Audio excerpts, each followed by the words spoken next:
Hello everyone, welcome back to A to Z study official YouTube channel. आपका स्वागत है English के previous year exams के series में। किसमें? प्रीवियस ईयर पेपर्स के सीरीज़ में। सीरीज नंबर चल रही है 4, यानी प्रैक्टिस सेट जो है आपका 4 चल रहा है, जीडीडीबी आंसर तीनों सेक्शन के लिए।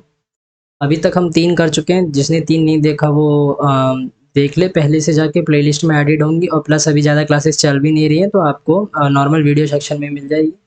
और साथ ही में जो है जीके की भी क्लासेस शुरू हो गई है ना। जीके की क्लासेस शुरू हो गई हैं। आपने जीके की क्लास नंबर 1 देखी होगी, तो उसी हिसाब से अब जो है करवाएंगे, जिसमें 8 तो क्वेश्चन होंगे जो आपके पेपर में आएंगे, प्लस करंट अफेयर्स होंगे जो कि आपके पेपर में आएंगे। ठीक है, क्या होंगे? 8 जीके के क्वेश्चन होंगे नॉर्मल, और 2 करंट अफेयर्स के, तो 10 होंगे। नॉर्मल आपके 5 आते हैं, जिसमें से 4+1 होता है, यानी एक करंट अफेयर होता है, तो बाकी की 4 जीके होती हैं। और जीके 5 नंबर की आती है, तो जो भी मैं करवा दूंगा उतना काफ़ी होगा। बाकी आपके पास एक पीडीएफ तो होगी, है ना, अपलोड कर रखी होगी टेलीग्राम पे हमने। क्या नाम था उसका? टॉप 500 जो जीके है, जो धीरज सर ने बना रखी है, टॉप 500 जीके, उसमें से क्वेश्चन आते ही आते हैं। करंट अफेयर्स का यहाँ से पढ़ के चले जाना, काम हो जाएगा आपका। ठीक है, क्या हो जाएगा? काम हो जाएगा, और कुछ नहीं होगा, यानी पेपर क्लियर हो जाएगा। 60 नंबर का पेपर आता है। 55 प्लस का हमको कट ऑफ बना के चलना है। ठीक है, क्या करना है? 55 प्लस का हमें कट ऑफ बना के चलना है, तो इस चीज़ को थोड़ा सा आपको ध्यान में रखना पड़ेगा। चलिए शुरू करते हैं हम लोग अपने क्वेश्चन नंबर 1 से। देखिए, कुछ बच्चे बोल रहे थे ना, कुछ के एक ही बच्चा बोल रहा था, याद नहीं आ रहा। वैसे डिफेंस का पेपर है तो बोल रहा ही होगा। कोस्ट गार्ड में शायद अभी गर्ल्स की एंट्री ना हो। तो मैं क्या कह रहा था? हाँ, कह रहा था ट्रिक बता दो। देखो, ये मैथ नहीं है। क्या है? ये मैथ नहीं है। ठीक है, ना ही ये जीके है, और ना ही ये रीजनिंग है। तो इसमें बेटा जो मतलब ट्रिक है वो बिल्कुल नहीं लगेगी। ठीक है, हाँ, एक दो चीज़ें हैं जिससे आप कुछ चीज़ें याद कर सकते हो, वो मैं बता दूंगा। उसको आप ट्रिक मान सकते हो, मगर वो ट्रिक नहीं है, क्योंकि वो नॉर्मल एक्सप्लेनेशन है। हाँ, इंग्लिश के लिए तो थोड़ा सा छोटा है, लेकिन क्या होता है ना, उससे आपको क्वेश्चन पहचानने में बहुत आसानी हो जाती है। जैसे कि नाउन हो गए, वर्ब हो गए, एडवर्ब हो गए, ठीक है, एडजेक्टिव हो गए, ये सारे पहचानने के मैं आपको टेक्निक बता दूंगा। टेक्निक क्या है? ये नॉर्मल ऐसा ही है। आप और क्वालिटीज़ हो गई, जैसे कि हाँ हाँ, सब्जेक्ट और ऑब्जेक्ट पहचानने की क्वालिटी होगी, वो तो हम एरर जो पैसिव वाला करते हैं हम उसमें करेंगे, तभी हम कर लेंगे, है ना। Error subject object noun verb ये सब जो है हम पैसिव वाले में, यानी वॉइस वाले में ही कर लेंगे। चलिए अभी क्वेश्चन को स्टार्ट करते हैं। एरर बोल रहा है एरर ढूंढ के निकालो। क्या करने के लिए बोल रहा है? एरर ढूंढने के लिए बोल रहा है। चलिए इसकी मदद कर देते हैं, और इसको बोल देते कि ये लो भैया तुम्हारा एरर, और हमको बस जवाब दे दो। ठीक है, चलो एरर ढूंढते हैं। All that money broad. Broad का मतलब ना क्या होता है ना, ज़्यादातर ब्रॉड पता है लोग क्या सोचते हैं? ब्रॉड सोचते हैं, कुछ स्टूडेंट्स की बात कर रहा हूँ जो नए होते हैं, बॉट से कंपेयर करते हैं। बेटा, जो बॉट होती है ना, वो बाय की थर्ड फॉर्म होती है, वर्ब की थर्ड फॉर्म होती है। जो हमारी बाय होती है ना, ये वर्ब होती है, ये क्रिया होती है। क्या होती है? क्रिया होती है, खरीदना। हम क्या कर रहे हैं? खरीद रहे हैं। तो क्या हो गया? ये वर्ब हो गया। वर्ब की थर्ड फॉर्म ये होती है, और वर्ब की फर्स्ट फॉर्म होती है ये। ब्रॉट का मतलब होता है किसी चीज को लाना, जो चीज आई हो। All that money brought nothing. जो पैसा है वो अपने साथ कुछ नहीं लाया, लेकिन क्या लाया? दुख लाया, दुख लाया, और दुख लाया। ठीक है, sadness, misery and tragedy. Misery and tragedy का मतलब होता है, मिजरी का मतलब होता है कुछ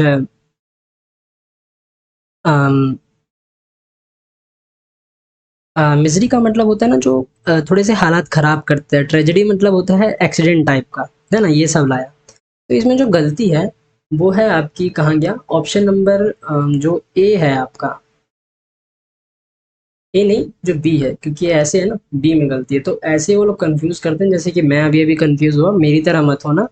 nothing but to sadness, nothing but to sadness, एक जो है गलत है। ठीक है, तो बट टू नहीं आएगा, टू तो बिल्कुल नहीं आएगा, नथिंग बट आएगा। क्या आएगा? नथिंग बट आएगा, नथिंग के बाद, और बट के आगे कुछ नहीं आएगा, सैडनेस आएगा। क्यों? नथिंग क्या है ना, एक एडवर्ब है। एडवर्ब का मतलब होता है जो वर्ब की क्वालिटी बताए, जो किसकी क्रिया का विशेषण करे, क्रिया की क्वालिटी बताए, तो क्या कर रहा है हम यहाँ यहाँ पे हमारी क्रिया क्या है? क्रिया है हमारी क्या लाया। ठीक है, तो कौन लाया? मनी लाया। क्या लाया? दुख दर्द पीड़ा लाया। ठीक है, तो ये सब चीजें होती है, पहचाननी पड़ती हैं। और नथिंग के साथ बट फॉलो होता है प्रेपोजिशन के थ्रू। ओके, तो ये सब मत लगाना। टू, यही इतने ही एरर आते हैं। क्या देगा एरर में सबसे ज्यादा? मैं बताता हूँ, देखो एक्सपीरियंस है इसलिए बता रहा हूँ। ठीक है, एरर में ज्यादातर आपको यही देता है, टू का एरर दे देगा, देन का एरर दे देगा, नियर का एरर दे देगा, ओल्डर का एरर दे देगा, बिटवीन का एरर दे देगा। ठीक है, बिटवीन और अमंग का एरर, और आपका पैसिव वॉइस का भी एरर देता है। ठीक है, पैसिव और एक्टिव दोनों वॉइस का एरर देता है, इसका एरर देता है, और आपका किसका एरर देता है, और भी कई चीज़ें हैं, वो मैं आपको बता दूंगा। पर मेन जो है ना, 90% आपका एरर इसी से आता है। ये तो मैं एसएससी एग्जाम से बता रहा हूँ, लेकिन कोस्ट गार्ड के हिसाब से भी इसमें से मान लो, इसमें से 90% में से 70% एरर ऐसा ही देता है।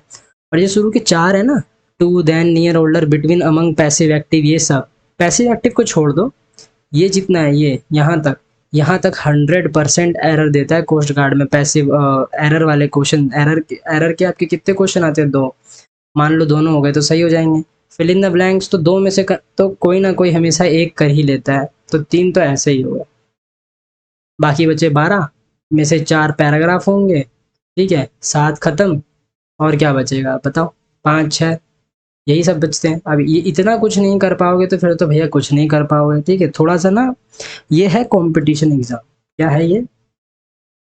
Competition exam. कंपटीशन का मतलब होता है दूसरे को टक्कर देना। दूसरे को टक्कर कब दोगे? क्या ए बराबर बी लिखूंगा तो दूसरे को टक्कर दे रहे हैं या नहीं दे रहे? दोनों बराबर हैं, कैसे टक्कर देंगे? अगर ए को बी से बड़ा लिख दूंगा तब ना टक्कर दे रहे हैं। ए बी से बड़ा हो गया, फिर बाद में बी मेहनत करेगा और ए से बड़ा होगा। इसको कहते हैं कंपटीशन। ठीक है, जो स्कूल में एग्जाम होते हैं ना, वो कंपटीशन नहीं होता, वो तो अपने मन के ऊपर होता है। उसको इस लेवल का मान लो। कंपटीशन एग्जाम यही होता है जो तुम देने जाते हो। ठीक है, इसलिए इसको कंपटीशन बोलते हैं। क्यों? वहाँ पे करोड़ों बच्चे, लाखों बच्चे आते हैं फॉर्म भर के पेपर देने के लिए। लाखों में एक बोलते हैं ना, अरे हमारा बेटा तो लाखों में एक है। वो बनने के लिए बहुत मेहनत करनी पड़ती है, तब कहने को मिलता है। ओके, चलिए। Our house was awkwardly. Awkward का मतलब होता है ना, थोड़ा सा। ऑकवर्ड का मतलब आपको कैसे बताऊं? ऑकवर्ड का मतलब होता है थोड़ा सा अजीब लगना। ठीक है, क्या लगना? अजीब लगना। अजीब लगना, ऑकवर्ड नहीं आएगा यहाँ पे। हमारा फ्लड से हुआ है, नेचुरल डिजास्टर से हुआ है। ठीक है, किस क्या हुआ है? हमारा घर टूट गया है। आवर हाउस, हमारा घर टूट गया है। किससे? फ्लड से टूटा है। कैसे टूटा है? बहुत बुरी तरीके से टूटा है। ठीक है, बैडली। बैडली आएगा यहाँ पे। ओके, चलिए आगे बढ़ते हैं। क्वेश्चन नंबर 3, सिमिलर मीनिंग यानी सिनोनिम। सिनोनिम, चलिए ढूंढते हैं। एक जैसा, बैक बाइट। बैक बाइट का मतलब होता है गॉसिप। गॉसिप मतलब गुपचुप गुपचुप बातें करना। ठीक है, बैक बाइट का मतलब वैसे बताऊं क्या होता है? अगर मैं ओरिजिनल बताऊं तो बैक बाइट का मतलब होता है ना, जब कोई ना हो। देखिए, बैक बाइट का मतलब क्या होता है? बैक, पीछे काटना। ठीक है, बाइट का मतलब ये होता है ना, काटना। तो यहाँ पे लिख दो पीछे से काटना। ठीक है, पीछे से काटना। पीछे से काटने का मतलब, पीछे से खंजर घोंपते हैं ना लोग, तुम्हारे पीठ पीछे क्या बातें करते हैं तुम्हें पता चलता है? नहीं, तो उसी को बैक बाइट कहते हैं। जो पीठ पीछे बातें करता है उसको क्या कहते हैं? बैक बाइट कहते हैं। गॉसिप भी सेम चीज होती है। ऑनर का मतलब क्या होता है? ऑनर का मतलब होता है किसी को रिस्पेक्ट देना। रिस्पेक्ट फॉर समवन, दिल से निकलता है वो, मन से। प्रेज, प्रेज का मतलब होता है किसी को पूजना। ठीक है, क्या? प्रेज मतलब होता है किसी को पूजना। या फिर अम, हाँ, पूजना ही होता है, या फिर उसका, उसके बारे में अच्छा ही बताना होता है, ये मान लीजिए। Antonym, complete. कंप्लीट का मतलब पूरा। पार्शल का मतलब आधा। ठीक है, क्या? हाफ। इसका मतलब पूरा। इसका मतलब क्या होता है? पूरा। तो इसका मतलब क्या होगा, आधा, है ना, आधा होगा ना। पार्शल, पार्शलिटी, बल्कि, बल्कि का मतलब होता है लार्ज एंड हैवी, भारी, लार्ज एंड हैवी।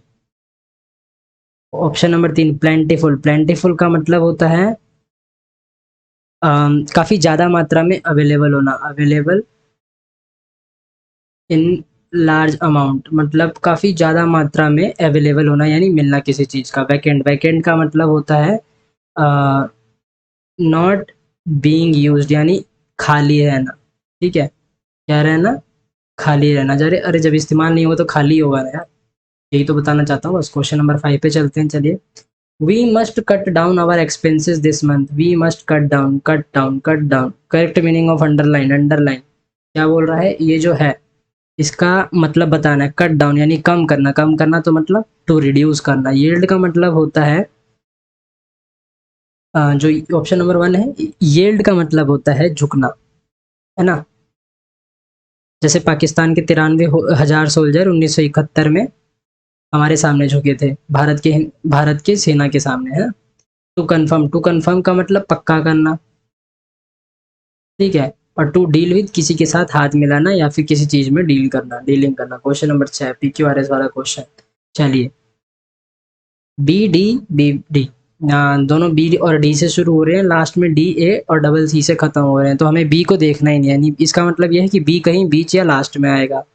तो चलिए डी, बी, डी से शुरू चलिए देखते हैं। Two man were fighting, crying, मैं बी से शुरू कर रहा हूँ, crying out and cursing at bottom of the ditch. 3 or 4 soldiers holding torches were standing around a ditch, ठीक है। ऑप्शन नंबर डी मुझे 1 लग रहा है, मुझे 1 लग रहा है। उसके बाद 2 तो मुझे ये लग रहा है, okay. They were covered with mud from head to head, ठीक है। वो टॉर्च जला के देखे, 2 बंदे लड़ रहे थे और वो ऊपर से नीचे मट्टी में थे। सर्जेंट ने बोला रुक जाओ, नहीं तो तुम्हें गोली से उड़ा दिया जाएगा, DVAC। Question number 7, arrangement of events और dates in order of their occurrence, तो इसको बोलते हैं क्रोनोलॉजी, मतलब किसी चीज़ को डेट के हिसाब से अरेंज करना, डेट के हिसाब से क्या करना, अरेंज करने को कहते हैं हम क्रोनोलॉजी। क्रॉनिक, क्रॉनिक एक अम, किसी बीमारी का लंबे समय तक रहना, ठीक है। कोई डिजीज़ है, कोई बीमारी है, कोई इलनेस है, कोई इलनेस है, उसका उसका लंबे समय तक रहना शरीर में, उसको कहते हैं क्रॉनिक डिजीज, समय तक रहना। ऑप्शन नंबर 3 कैलेंडर, कैलेंडर का मतलब होता है एक चार्ट जिसमें लिखी होती है सारी date. Option number 4 routine, routine का मतलब होता है शेड्यूल,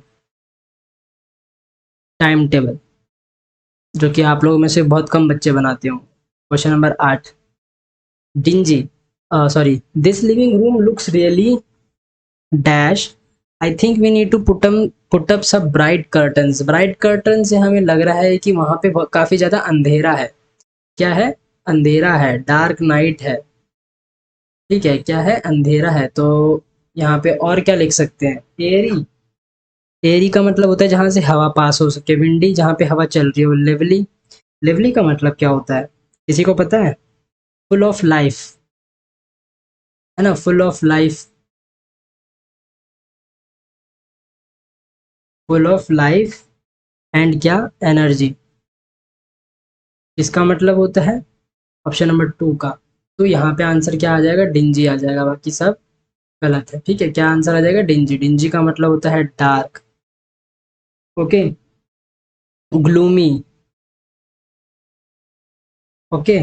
और क्या, ड्रैब, ओके। चलिए आगे बढ़ते हैं, क्वेश्चन नंबर 9, चलिए फिर से आ गया, देखते हैं क्या है इसमें। ए बी और सी डी, यानी बी नहीं है एंड में, और शुरू में क्या, सी और डी नहीं है शुरू में। तो चलिए शुरू करते हैं, हम ए से शुरू करते हैं। It becomes evident from their stories, from their यानी किसी की स्टोरी की बात कर रहा है, तो यहाँ से ना शुरू करके ना बी ऑप्शन से शुरू करते हैं। वी रीड मैनी स्टोरीज, हाँ देखिए मैंने कहा था ना, ये लग रहा है first. We read many stories of people who overcome serious disabilities, okay. उसके बाद ए की तरफ चलते हैं, इट बिकम्स एविडेंट, हाँ ठीक है, वो उनकी स्टोरी से प्रेरणा लेते हैं। देखिए, अगर आपको ऐसे क्वेश्चन सॉल्व करने हैं ना PQRS वाले, तो मैं कहूँगा किसी बच्चे की किताब छीन लो आप, ठीक है? किसी बच्चे बच्चे की किताब छीन लो, मतलब मज़ाक कर रहा हूँ, सच्ची में मत छीन लेना। या फिर आपके पास कोई इंग्लिश की पुरानी किताब पड़ी हो ना, तो उसके लेसन, जो उसके लेसन्स होते हैं, समझ समझ के पढ़ना, ठीक है? याद रट्टा मत मारने लग जाना, समझ समझ के पढ़ना, एक एक लाइन में क्या क्या लिखा हुआ है खुद से। कितना टाइम लगेगा यार, 15-20 मिनट तो लगेंगे मुश्किल से। 10-15 मिनट में एक किताब नहीं पढ़ पाओगे, कहानी भी पढ़ लोगे, मज़ा भी आ जाएगा, है ना? छोटे छोटे बच्चों की कहानी जो होती है वो पढ़ा करो। यूट्यूब पे सर्च मार लो, सॉरी क्रोम पे सर्च मार लेना, गूगल पे, क्योंकि यूट्यूब पे तो वीडियो आ जाएगी। सर्च मार के पढ़ो अपना, इंग्लिश में पढ़ना है, ऐसा ना हो कि हिंदी में पढ़ रहे हो तुम लोग, नहीं तो फिर इंग्लिश को तो भूल ही जाना एकदम, बात मत कहना, ठीक है? चलो, तो इसका आंसर बी ए हो गया। बी ए से कौन सा शुरू हो रहा है? ये तो डी सी अपने आप लगा लो आप, ठीक है? बस मुझे तो चेक करना था कि कौन सा शुरू में आ रहा है, बस शुरू में ये आ गया, मेरा काम हो गया। क्वेश्चन नंबर 10, स्कूल ने क्या करा? हेल्प करा हर एक बच्चे को, ईच स्टूडेंट टू रीच। अब देखिए, ईच स्टूडेंट में ना एक गलती आती है, ईच स्टूडेंट्स, ठीक है? तो गलती क्या होती है? एस की गलती होती है। ये मैंने आपको कल जो है पढ़ाया था। To reach their full potentiality, potentiality का मतलब होता है अपनी पूरी ऊंचाई पे पहुंचना। कहाँ पे पहुंचना? ऊंचाई पे, दिमाग के हिसाब से ऊंचाई पे पहुंचने, ये है कहने का मतलब, ओके? तो यहाँ पे क्या आ गया? पोटेंशियलिटी। बाकी सारी चीज़ों का मतलब जाने क्या? बाकी सारी चीज़ों का मतलब जानना है, तो चलिए जानते हैं फिर, है ना? वोकेबुलरी बढ़ेगी, वोकेबुलरी बढ़ेगी तो और आंसर कर पाएंगे। जो ये लिखा है कंजेंशियली, ऑप्शन नंबर 1, इसका मतलब होता है किसी के लिए कंसर्न होना, यानी किसी के लिए सोचना, परेशान होना, इंटरेस्ट लगाना, किसी को सपोर्ट करना, ठीक है? ये होता है ऑप्शन नंबर 2। वल्नरेबिलिटी, वल्नरेबिलिटी का मतलब होता है कमज़ोर होना, ठीक है? कमज़ोर होना शारीरिक रूप से नहीं, मानसिक रूप से, ठीक है? मानसिक यानी अपने दिमाग से कमज़ोर होना। जैसे कि मान लो अम, जैसे मान लो एक पत्थर है, ठीक है? ये स्टोन है, अब हम इसको जलाते रहेंगे ना, तो ये कभी, इसको कुछ होगा ही नहीं, ठीक है? ये पत्थर है, अगर हम इसको आग में डाल देंगे तो कुछ होगा नहीं, लेकिन पानी में डाल देंगे ना, तो धीरे धीरे ये जो है मट्टी बनने लगेगा, ठीक है? तो इसकी कमजोरी क्या है? पानी। तो किसी चीज़ की कमजोरी को ही वर्नरेबिलिटी कहते हैं। जैसे आग को कौन बुझा सकता है? पानी, ठीक है? और पानी को कौन हटा सकता है? धूप, या फिर बहुत बड़ी आग, ठीक है? और पानी ज़्यादा है, आग कम है, तो पानी क्या हो गई? इनवर्नेबल हो गई, यानी इसके आगे इन लगा दिया तो क्या हुआ? वो अमर नहीं हुई, ठीक है? ये अगर इन लगा देंगे, इनवल्नरेबल, तो ये इसका मतलब हो जाएगा अमर। ओके, ऑप्शन नंबर 4 थे ना? क्या बोलने वाला था मैं? मोबिलिटी। मोबिलिटी का मतलब होता है किसी किसी चीज को आसानी से हिलाना, इजी टू मूव, उसको कहते हैं मोबिलिटी। कोई चीज़ आसानी से इधर उधर हो सके, जैसे कि फ्रिज के नीचे जब चक्के लगे होते तो हम आराम से कर लेते हैं ना, कूलर के नीचे चक्के लगे होते तो हम आराम से इधर उधर कर लेते हैं। A person who loves, one word है, अ पर्सन हु लव्स और कलेक्ट बुक्स, तो उसको कहते हैं बिब्लोफाइल। क्या कहते हैं? बिब्लोफाइल कहते हैं। लाइब्रेरियन जो होता है वो लाइब्रेरी में काम करता है, works in library. Option number 3। फिलेटलिस्ट, फिलेटलिस्ट का मतलब होता है जो स्टैम्प कलेक्ट करता है,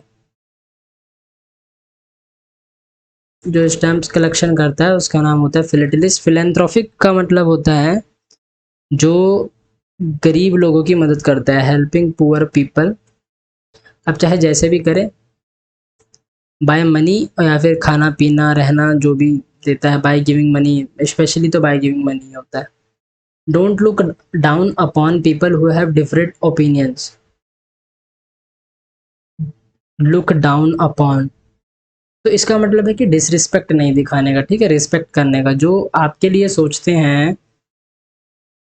जो आपसे अतिरिक्त अपना दिमाग रखते हैं तो उसको डिसरिस्पेक्ट नहीं दिखाना, ठीक है, अनादर नहीं करते किसी का। टू अप्रिशिएट उसको रिस्पेक्ट देना, टू एनकायर इनटू उससे पूछताछ करना, टू ओवर एस्टिमेट वही डिसरिस्पेक्ट करना, किसी को ज़्यादा पहचान लेना। क्या है एंटोनिम है, नन क्या लिखा है, नन डिस्क्रिप्ट। नन डिस्क्रिप्ट का मतलब होता है डिस्टिंग्विश करना। क्या होता है, डिस्टिंग्विश करना। डिस्टिंग्विश का मतलब क्या होता है, डिस्टिंग्विश का मतलब होता है किसी चीज, किसी को दूसरों से अलग करना, ठीक है, दूसरों को या फिर इम्पोर्टेंट भी मान सकते हैं, ओके, सक्सेसफुल भी मान सकते हैं, और क्या मान सकते हैं, रिस्पेक्टेड बाय अदर पीपल ये भी मान सकते हैं, रिस्पेक्टेड बाय अदर पीपल ये भी मान सकते हैं। ऑप्शन नंबर 2 वेग। वेग का मतलब होता है not clear. Option number 3 common. Common का मतलब होता है फाउंड ऑफन, यानी हर तरफ मिलना। ऑप्शन नंबर 4 होता है ऑर्डिनरी। ऑर्डिनरी का मतलब होता है नॉर्मल, नॉर्मल, ठीक है, नॉट अनयूजुअल, यानी नॉर्मल या फिर दूसरों से अलग। क्वेश्चन नंबर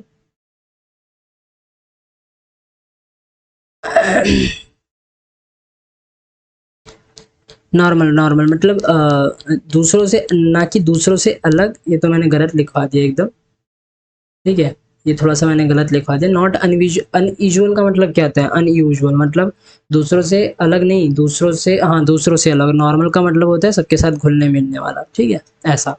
तो चलिए नेक्स्ट क्वेश्चन की ओर चलते हैं। क्या लिखा है, शाइड। शाइड का मतलब होता है, ये एक वर्ब है, क्रिया है, okay. To speak to someone severely, किसी से बात करना, किसी से बात करने को तो क्रिया कहते हैं ना। जब हम बात करेंगे तो कुछ काम ही कर रहे होंगे तो उसको क्रिया कहेंगे। हम क्या कर रहे हैं, क्या कर रहे हैं, हम बात कर रहे हैं, किससे कर रहे हैं ये नहीं मालूम, मगर हम बात जरूर कर रहे हैं, तो हमें क्या का आंसर मिल गया है, बस इतना याद रखना, cause they have behaved badly। To to to the speak नहीं, टू स्पीक टू समवन। एक मिनट रुको यार, आजकल पता नहीं क्या हो रहा है, ये अलग ही चीज लिखवाते जा रहा हूँ, बोल कुछ और रहा हूँ, अलग लिखवा रहा हूँ। To speak to someone severely. Severely मतलब थोड़ा सा कड़े रूप से बात करना, कि वो किसी को कुछ बुरा ना कहे, ओके। तो इसका मतलब क्या होगा, स्कोल्ड, डांटना, ठीक है, सेम चीज होती है, डांटना सेम चीज होती है, okay. Option number 2 taut. Taut का मतलब क्या होता है, कोई बताएगा मुझे टाउट का मतलब क्या होता है। टाउट का मतलब होता है एडवर्टाइज करना, ठीक है, टू एडवर्टाइज यानी दूसरों के बारे में बताना, दूसरी चीजों के बारे में बताना। 3 एक्सटॉल। एक्सटॉल का मतलब होता है, सेम चीज है, सिनोनिम है किसका, इसका। Option number 4 sanction. सैंक्शन का मतलब होता है, वैसे तो ये एक नाउन है, लेकिन हम इसको ना इसका सिनोनिम मान सकते हैं, इसका सिनोनिम, शाइड का, एक तरीके से। एक मिनट रुकिए, साफ से लिख देता हूँ ताकि आप लोग को पढ़ने में आसानी हो, ठीक है। चलिए आगे बढ़ते हैं, question number 15। If you try to dictate your term. चलिए यहाँ पे तो मैंने आपको बता दिया, ट्राइज नहीं आएगा, ट्राई आएगा, ठीक है। देखिए यहाँ पे आई ऐसा, मैंने आपको बताया था ना एक बार कि जब वाई से पहले ए आता है, यानी कोई भी वॉवल आता है, वॉवल्स, यानी ए, ई, आई ओ यू, इसकी साउंड हमें कैसे पता करते हैं, ठीक है, तो तब वहाँ पे वाई एस लगाते हैं। लेकिन जब वाई से पहले कोई कॉन्सोनेंट आता है, कॉन्सोनेंट, क्या लिख दिया मैंने, कॉन्सोनेंट, तब हम आई एस लगा देते हैं वाई को हटा के। इस चीज़ को आपको याद रखना पड़ेगा। चलिए अच्छा, क्वेश्चन तो खत्म हुए, 15 ही क्वेश्चन थे आज, है ना, ये तो मैंने ध्यान ही नहीं दिया। चलिए बताइए, कमेंट बॉक्स में ज़रूर बताइएगा क्या हो रहा है ये। एक मिनट रुकिए बस, ठीक है, बताइए आपने 15 में से कितने क्वेश्चन सॉल्व करे, ठीक है, कितना आपका रिजल्ट था, क्योंकि इसमें नेगेटिव मार्किंग नहीं होती है, तो आप 15 में से ही बता सकते हैं। ओके, और बाकी जीके की नेक्स्ट क्लास होगी, उसको भी देखिएगा। चलिए चलते हैं आगे। लेटेस्ट करंट अफेयर्स लेके आया था मैं उसमें, ठीक है। आज की जो क्लास होगी उसमें आपको लेटेस्ट करंट अफेयर्स मिल जाएंगे। चलिए आगे बढ़ते हैं। आगे बढ़ें, लाइक शेयर सब्सक्राइब कर दोगे? कर तो देते हो, लेकिन बहुत कम लोग करते हो, बात ज़्यादा मानते नहीं हो। पीडीएफ आपको टेलीग्राम पे मिल जाएगी, पीडीएफ लेने आ जाते हो मगर लाइक शेयर सब्सक्राइब नहीं करते हैं। थोड़ा सा बुरा लगता है यार, दिल से बुरा लगता है। ठीक है, तब तक अब हम कल मिलते हैं। तब तक के लिए जय हिंद, जय भारत, वंदे मातरम।